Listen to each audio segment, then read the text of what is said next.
बोलो देवादिदेव खदराट श्री भगवान महावीर स्वामी की जय जय जय। अहिंसा परमो धर्म की जय जय जय। परम पूज आचार्य गुरुवर श्री विद्यासागर जी महाराज जी जय जय जय। आचार्य श्री समय सागर जी महाराज की, पूज मुनिवर श्री प्रमाण सागर जी महाराज की, पूज मुनिवर श्री संधान सागर जी महाराज की, समस्त मुनि संघ की नमस्ते।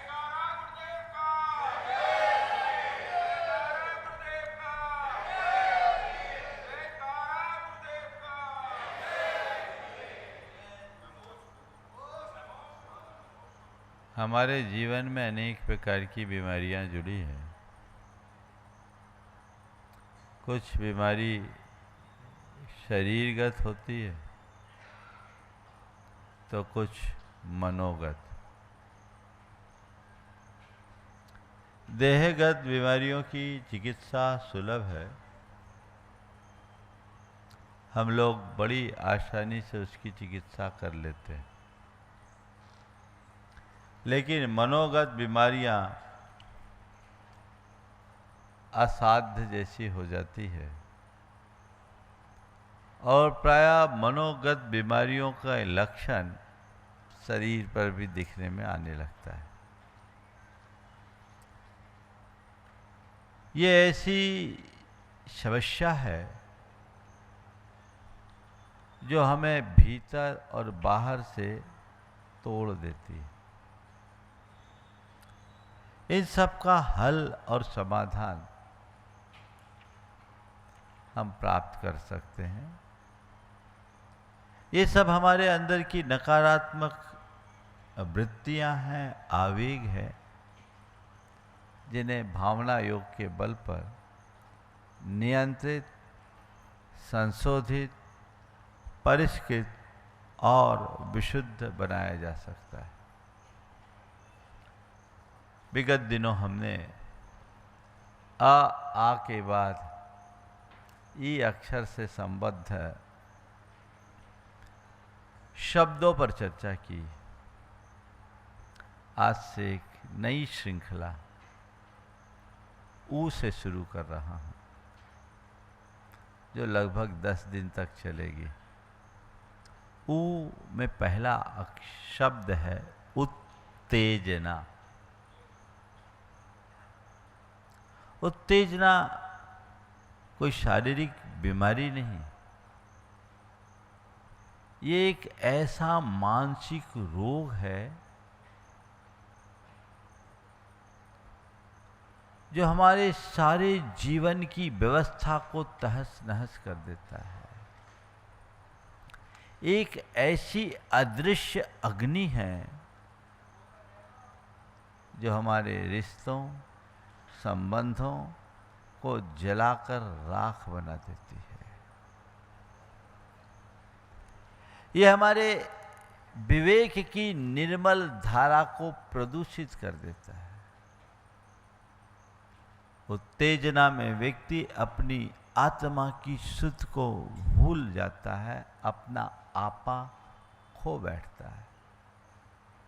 ये एक ऐसा विष है जो हमारे सारे सद्गुणों को लील जाता है, निगल जाता है, वह भी चुपचाप।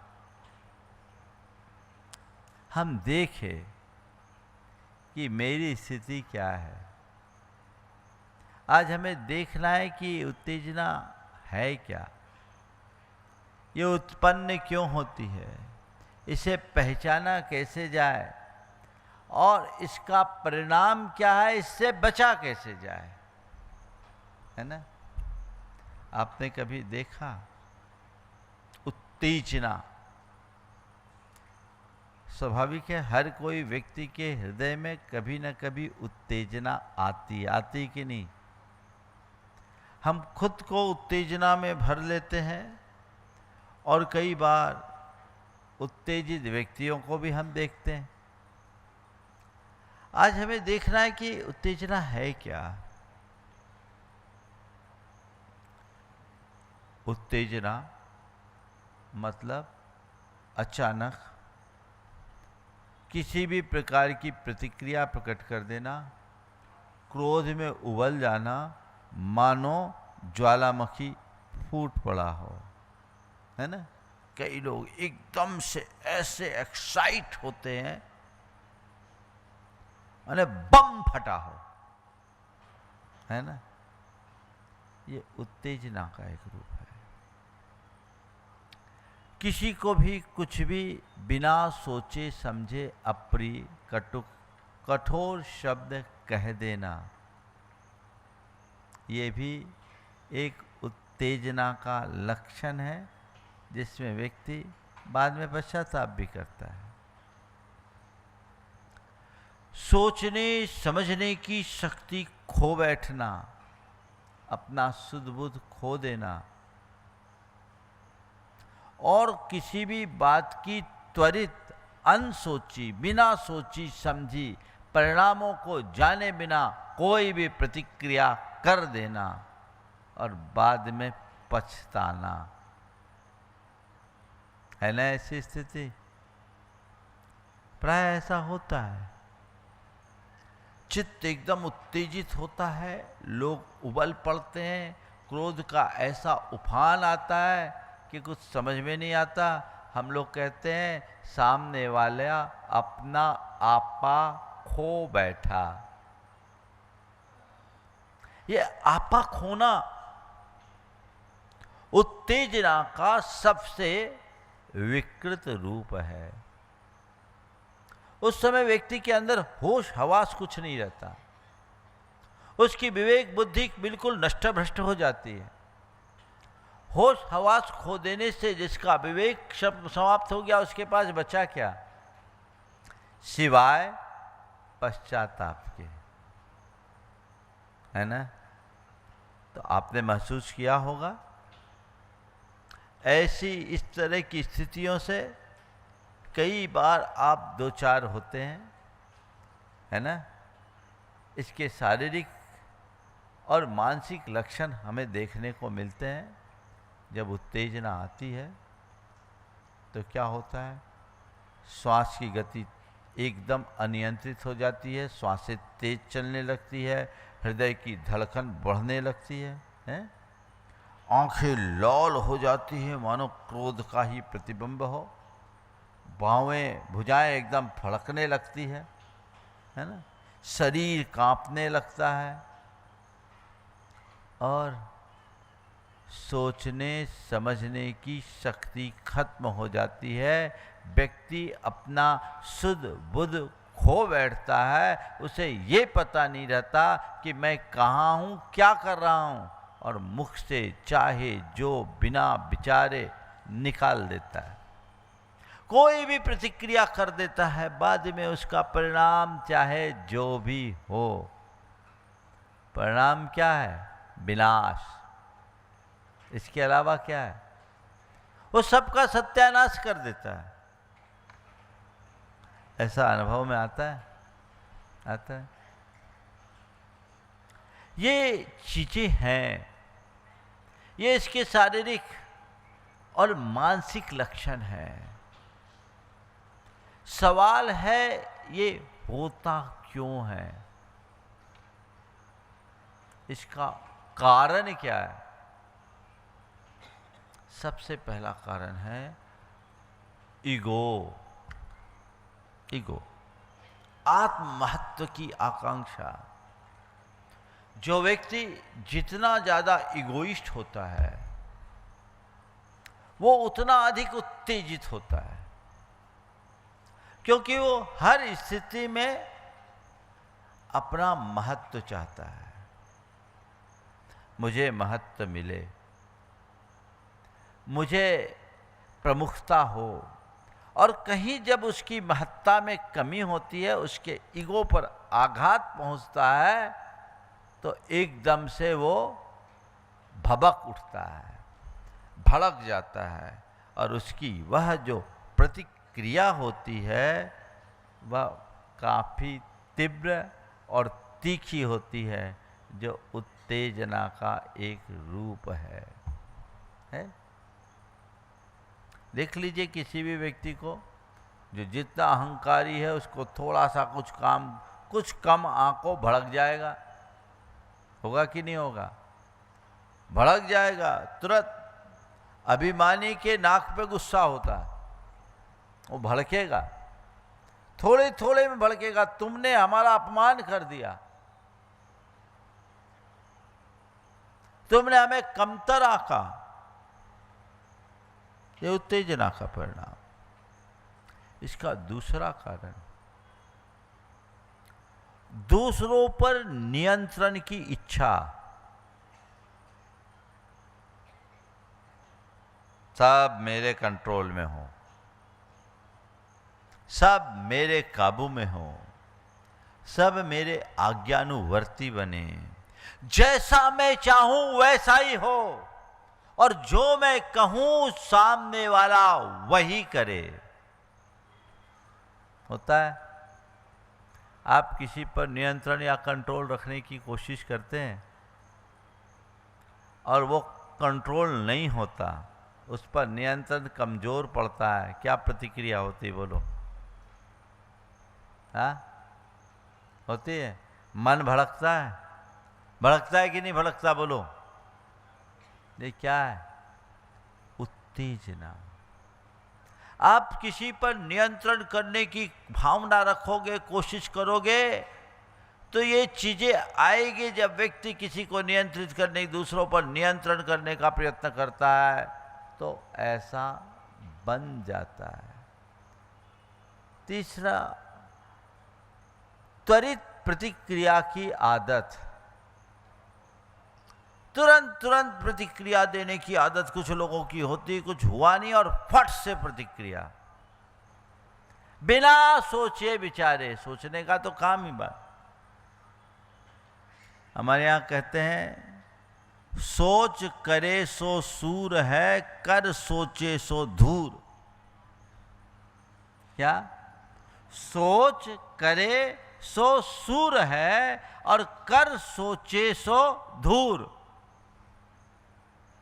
संत कहते, भैया कुछ भी काम करना है तो पूर्वा पर सोच समझ के करो। सोच समझ करके करोगे तो मामला अपने आप ठंडा हो जाएगा, और बिना सोचे करोगे तो सब मामला बिगड़ जाएगा। क्योंकि उत्तेजना ऐसे ही है। एक शांत सरोवर में हमने एक पत्थर डाला, वो पत्थर से जो लहर उत्पन्न हुई पूरे सरोवर में भूचाल उत्पन्न कर देती। ऐसे एक बात अंदर से निकली, सब तरफ खलबली मचा देती। तो बिना सोचे प्रतिक्रिया करने की आदत, त्वरित प्रतिक्रिया करने की आदत, कुछ भी बोल देने की प्रवृत्ति व्यक्ति को बात बात में उत्तेजित कर देती है, और इससे व्यक्ति बात बात में भड़कता है। उसका स्वभाव ही भड़कीला बन जाता है। दूसरी बात, अस्वीकार की असहिष्णुता। अस्वीकार की असहिष्णुता। मेरी बात कोई ना माने, ये मुझे बर्दाश्त नहीं। किसी ने मेरी बात को अस्वीकार किया, हमने रिएक्ट किया, ऐसी उसकी हिम्मत, मेरी नहीं सुनेगा, अभी देखता हूं। बोलो, होता है?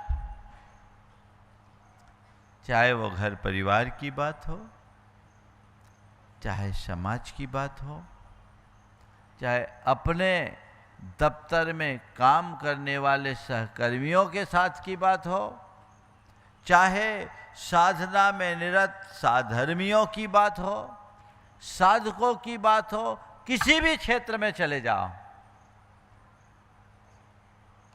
ये स्थिति बनती है जो व्यक्ति को उत्तेजित कर देती है, और यह प्रायः उथलेपन की पहचान है। जिसका व्यक्तित्व गहरा होता है वो चुपचाप रहता है, भड़कता नहीं, चीजों को सहज और शांत भाव से देखता है। और जिसका व्यक्ति तो उथला होता है ना, बहुत जल्दी बात बात में भड़कता है। उत्तेजना ये चीजें हैं। इन सब के पीछे जो मूल कारण है उनमें ये हमारी मानसिक विकृति है, हमारे अंदर की जो अनरिजॉल्व्ड इमोशंस है, अनसुलझी भावनाएं हैं जो प्रकट नहीं हो पाई, वो भी अचानक अंदर की निराशा, अंदर का दुख, अंदर का क्षोभ, अंदर की पीड़ा अंदर बैठी थी और अचानक कोई निमित्त आया, भड़क गए। आप लोग कहते हैं ना, सामने वाला बहुत भरा हुआ था, भड़ास निकल गई। क्या निकल गई? अंदर इतना भरोगे तो विस्फोट तो होगा।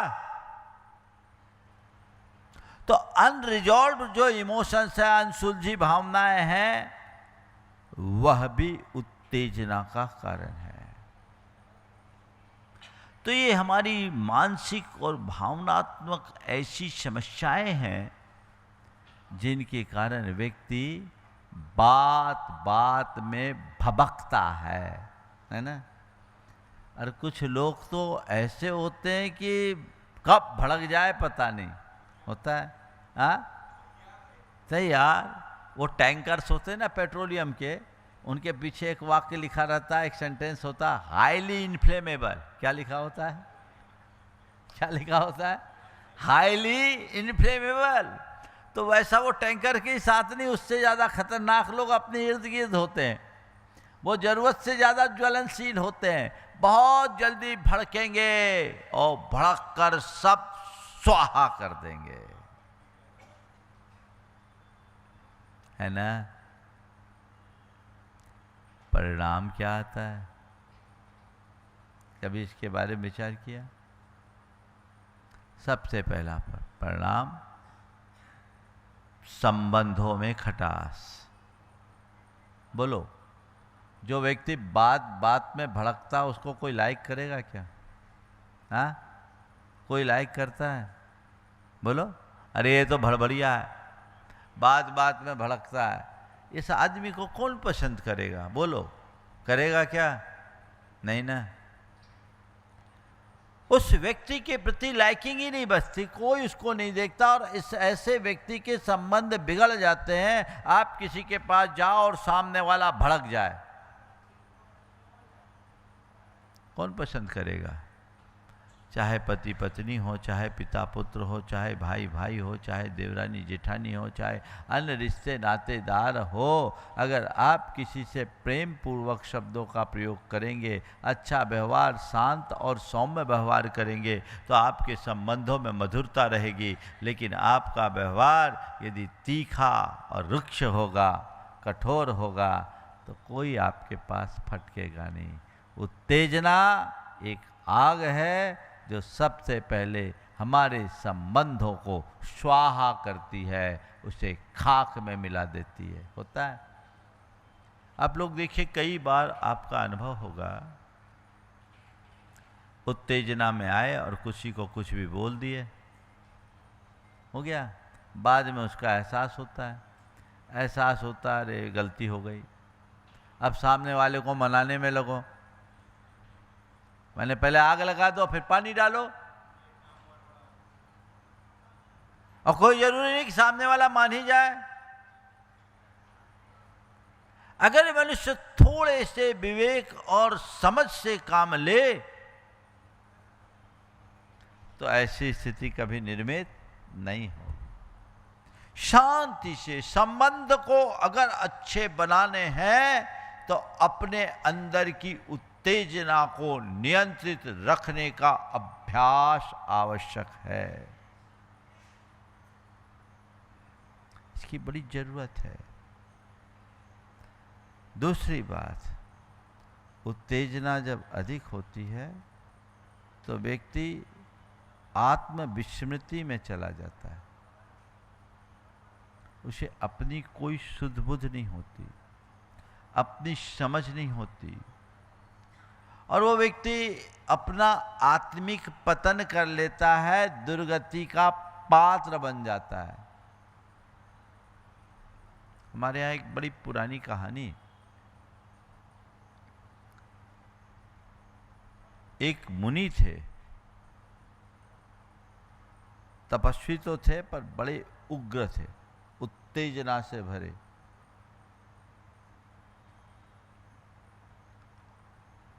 वे चल रहे थे, उनके पांव के नीचे एक मेढक आ गया। उनने उसे अनदेखा किया। शिष्य ने कहा, गुरुदेव आपके पांव के नीचे मेढक आ गया है, आप उसका प्रतिक्रमण और प्रायश्चित कर लो। तू कौन बोलता है, कोई मेढक नहीं आया। गुरुदेव मैं मिथ्या नहीं कह रहा हूं, मेढक आया है। जब ऐसा बोला तो वो आग बबूला हो गया और उसी क्रोध पूर्ण उत्तेजना से भरकर वो अपने शिष्य को मारने के लिए दौड़ा। शिष्य को मारने के लिए तेजी से दौड़ा। शिष्य बचते हुए एक पत्थर के खंबे की ओट में जाकर छिप गया और वह उसी उत्तेजनापूर्ण स्थिति में दौड़ा। उसका सिर उस पत्थर से टकराया और वो वहीं लहूलुहान होकर के मर गया। उत्तेजित अवस्था में मरा, क्रोधपूर्ण आवेग में मरा और मरकर वही चंड कौशिक सर्प बना जो भगवान महावीर के साथ संबंध जुड़ा था। क्या बना? एक मुनि क्या बना? चंड कौशिक नाम का दृष्टि सर्प, जिसके देखने मात्र में जहर चढ़ जाए, जिसकी फूंक से मीलों के पक्षी मर जाए, जिसकी फूंक से मीलों के पेड़ सूख गए, वो चंड कौशिक क्या बन गया? क्रोध में मरा तो सांप ही नहीं बना, प्रचंड सांप। आत्म पतन, उत्तेजना हमारे आत्मा का पतन करती। तीसरी बात, उत्तेजना हमें भावनात्मक रूप से कम। जो व्यक्ति उत्तेजना स्वभावी होते हैं वो भावनात्मक रूप से बड़े कमजोर होते हैं, कभी भी कुछ भी बोल देते हैं, खुद पर कोई नियंत्रण नहीं रहता और बाद में केवल अफसोस और पश्चाताप से ग्रसित रहते हैं। जितनी प्रगाढ़ उत्तेजना होगी मनुष्य उतना भावनात्मक रूप से कमजोर होगा। और चौथी, अनेक प्रकार की मानसिक विकृतियों से ग्रसित हो जाते हैं। ये उत्तेजना का कुपरिणाम है। व्यक्तित्व को गहरा बनाइए, उथला मत बनाइए। देखिए अभी बरसात के दिन है ना, पहाड़ी नदियों में ऐसा उफान दिखता है, ऐसा उफान मानो ये सब कुछ लेकर के चले जाएगी, है ना। और जो गंगा जैसी मैदानी नदियां हैं उसमें दिखेगा भी नहीं कि ये बह रही है। उनका प्रवाह अंदर ही अंदर रहता, करंट अंदर अंदर रहता है। क्यों? पहाड़ी नदियों में इतना वेग दिखता है क्योंकि वे उथली है, और गंगा जैसी मैदानी नदियां शांत दिखाई पड़ती है क्योंकि उसमें गहराई है,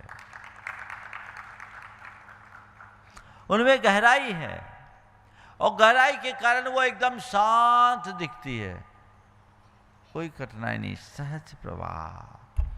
और देखो ये जो उथली नदियां होती है ना, उनका हाल क्या होता है? बरसात में तो उफान, और जितनी तेजी उफान उतनी देर जल्दी ठंडी, और थोड़े 2-4 महीने बाद धारी सूख जाती, पता ही नहीं लगता। व्यक्तित्व को गहरा बनाने का अभ्यास, सोच समझ करके प्रतिक्रिया करने की आदत। उत्तेजना में सोच मर जाती है और सोचने से उत्तेजना मर जाती है। क्या बोल रहा हूं? उत्तेजना में सोच मर जाएगी और सोचने पर उत्तेजना मर जाएगी। एक राजा था, उसका स्वभाव बड़ा उग्र था, उसमें बड़ी उत्तेजना आती थी। कोई भी बात की प्रतिक्रिया वो बहुत उग्रता से देता था। एक दिन किसी संत का समागम हुआ और उसने अपने संत के समक्ष कहा कि गुरुदेव, मेरा मन बार बार उत्तेजित हो जाता है,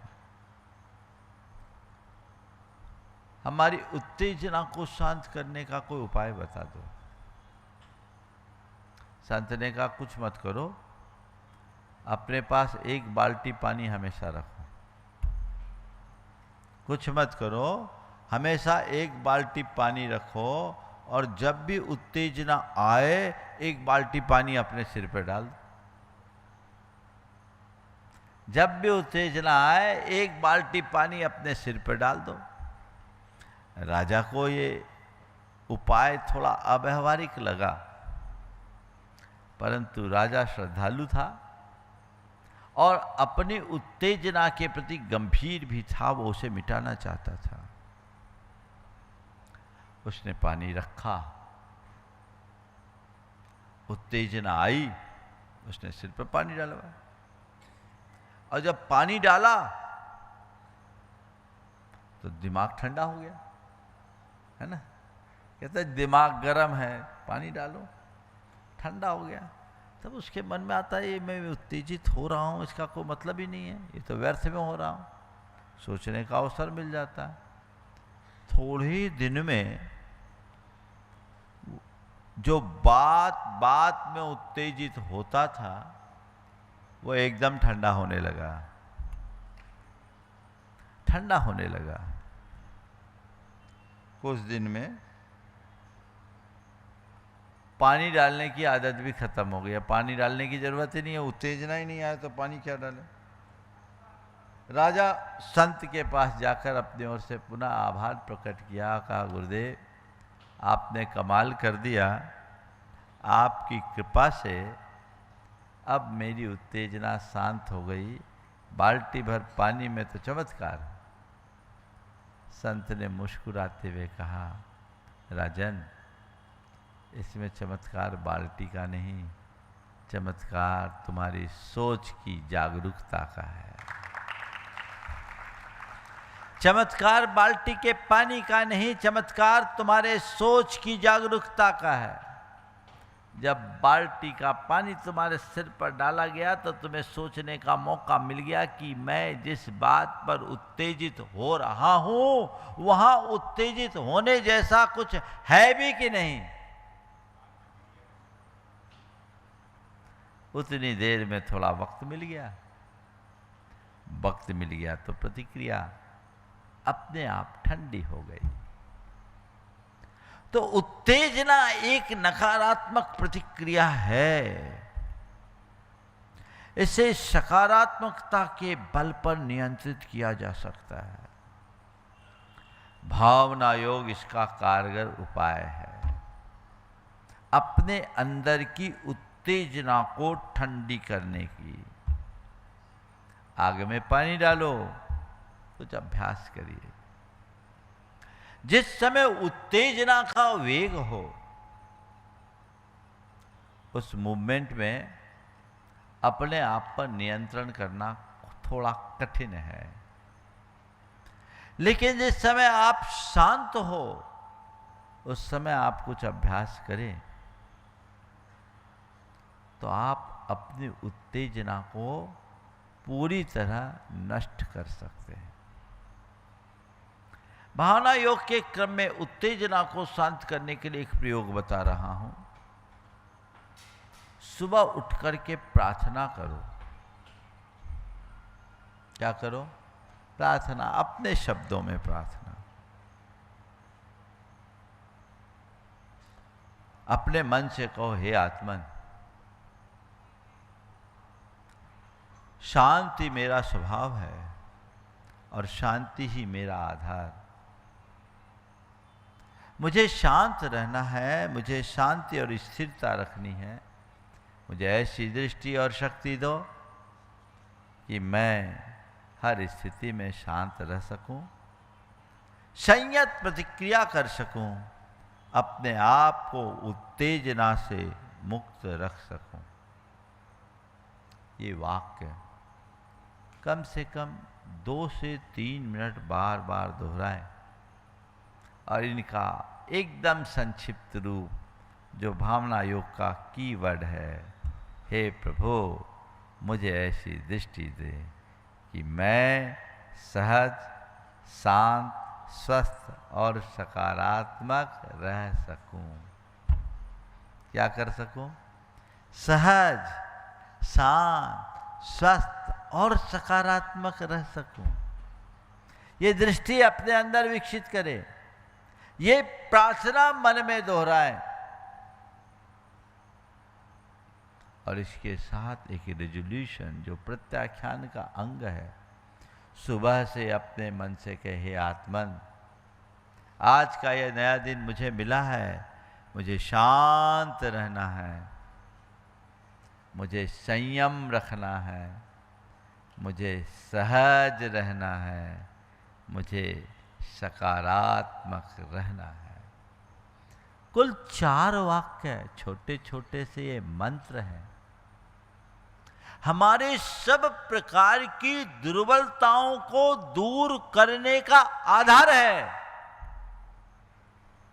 जब ये बात आप अपने मन में गहरे स्तर पर बैठा लोगे कि मुझे शांत रहना है, मुझे संयम रखना है, मुझे सहज रहना है, मुझे सकारात्मक रहना है, इन्हें केवल एक शब्द की अभिव्यक्ति के रूप में नहीं, इन्हें अपने अंतर की पुकार के साथ बोले, गहराई के में उतरते हुए मुझे शांत रहना है, मुझे संयम रखना है, मुझे सहज रहना है, मुझे सकारात्मक रहना है। ये वाक्य 5 मिनट का समय दीजिए। इन्हीं वाक्यों को अपने से दोहराने की शुरुआत कीजिए। इसका क्या असर होगा? इसका सीधा असर आपके सबकॉन्शियस माइंड पर पड़ेगा,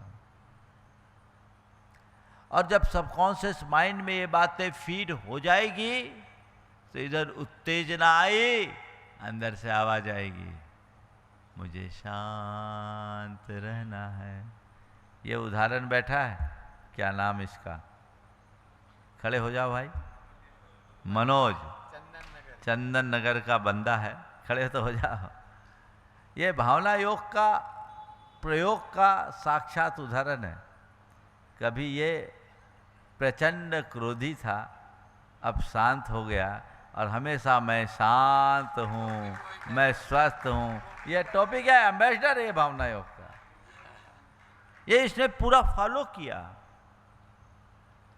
हम अपने दुर्बलताओं को तब तक दूर नहीं कर सकते जब तक हम अपने भीतर एक साधक को जन्म न दें। मैंने कल भी कहा था, बैठ जा, हम धर्मी तो बन गए, इससे धर्म में रुचि तो हो गई, पर अंदर से बदल नहीं पाए। खुद को बदलने के लिए धर्मी होने के साथ मुझे साधक बनने की जरूरत है। भाव साधक, अपने भावों को साधने का अभ्यास करो, भावों को बदलने का प्रयास करो। यदि वो साधक वृत्ति अंतरंग में जग जाती है, जीवन का काया पलट होगा। उसके लिए स्वयं के स्तर पर काम करने की जरूरत है। सुबह से ये प्रार्थना करो, और दिन में जब भी ध्यान रहे, मुझे शांत रहना है, मुझे शांत रहना है, मुझे शांत रहना है, मुझे शांत रहना है, मुझे संयम रखना है, अथवा मैं शांत हूँ। ये बात बार बार दोहराना और अपने शांत छवि को सामने रख करके चले। मैं संयत हूँ, मैं शांत हूँ, मैं सहज हूँ, मैं सकारात्मक हूँ। इन वाक्यों को जब मौका मिले तब दोहराओ। ये आपको सहज, शांत, स्वस्थ और सकारात्मक बनने में सहायक बनेंगे। अभ्यास करना होगा। तीसरा है प्रतिक्रमण। सोने से पूर्व प्रतिक्रमण करें। बैठे, एक प्रयोग करें। आज मैंने कब कब नकारात्मक प्रतिक्रिया दी, मेरी कौन कौन सी प्रतिक्रिया उत्तेजना से भरी थी, मैंने किसके किसके प्रति उत्तेजनापूर्ण व्यवहार किया, मैंने किससे किससे उत्तेजना में भरकर कटु शब्दों का प्रयोग किया, अपनी उत्तेजना से प्रेरित होकर मैंने आज किस किस का अपमान किया। उन सबको आप याद कीजिए और मन ही मन उनकी निंदा कीजिए। संकल्पित होइए, मन निंदा करते हुए मन में भाव लगाइए, मैंने यह जो उत्तेजनापूर्ण व्यवहार किया यह मेरी नादानी थी, मेरा दुष्कृत्य था। हे प्रभो, मेरा ये दुष्कृत्य मिथ्या होवे। मैं अपने उन पापों की निंदा करता हूँ और उन सब से क्षमा याचना करता हूँ जिनको मैंने अपनी उत्तेजना से दुखी किया। और अब जब कभी मौका आएगा मैं ऐसी प्रवृत्ति से बचूंगा। अब मैं उत्तेजना की जगह सौम्य व्यवहार करूंगा। यह आपका प्रतिक्रमण है, छोटा सा। प्रतिक्रमण का मतलब ही है अपने दोषों की स्वीकृति करते हुए उन्हें सुधारना। किस दोष निरायरणम परिक्रमणम। ये सोने से पहले अगर आपने कर लिया, जीवन बेहतर है, बन सकता है कि नहीं। अब कभी भी मैं जब कभी मौका आएगा इनसे बचूंगा, आपकी उत्तेजना शांत होगी। और एक और प्रयोग, समता सामायिक तो करेंगे ही अभी जो हम कहेंगे। आप बैठे आंखें बंद करके 10 मिनट सोने से पहले प्रतिक्रमण करें और प्रतिक्रमण करने के बाद आंखें बंद करें। अपने आते जाते विचारों को देखें, उनके बहाव में न बहें। जो विचार आ रहे हैं जा रहे हैं उन्हें आने जाने दो। मैंने जिससे भी जो भी प्रतिक्रिया की वो सब मिथ्या हो, मैं उसकी निंदा करता हूँ। और मैं सहज आत्मा हूँ, मैं शांत आत्मा हूँ, मैं शुद्ध आत्मा हूँ, मैं पवित्र आत्मा हूँ। सहजोहम, शुद्धोहम, शांतोहम, सोहम, सोहम, सोहम। बस इसकी अंतर्ध्वनि के साथ साक्षी भाव से बैठे। मैं शांत हूँ, मैं शुद्ध हूँ, मैं स्वस्थ हूँ, मैं सहज हूँ, मैं शुद्ध आत्मा हूँ। ये भाव कुछ पल के लिए दीजिए और उसके बाद विश्राम कीजिए। देखिए कितना बड़ा परिवर्तन आएगा। और इन सब बातों को अत्यंत संक्षेप में समायोजित करते हुए हमने 5 मिनट सुबह उठने के बाद का और 5 मिनट सोने से पूर्व का भावना योग तैयार किया। आप प्रयोग तो कीजिए, काया पलट होगा। नियमित अभ्यास में लीजिए, 5-5-10 मिनट लेंगे, पूरा दिन अच्छा होगा। पर आप लोग हैं बीमारी का रोना तो रोते हो, दवाई खाना नहीं चाहते, डॉक्टर का प्रिस्क्रिप्शन लेके घूमते रहते हो। इससे क्या होगा? दवाई खाने का प्रयास होना चाहिए। बस छोटा सा भावना योग कराकर आज विराम लूँगा।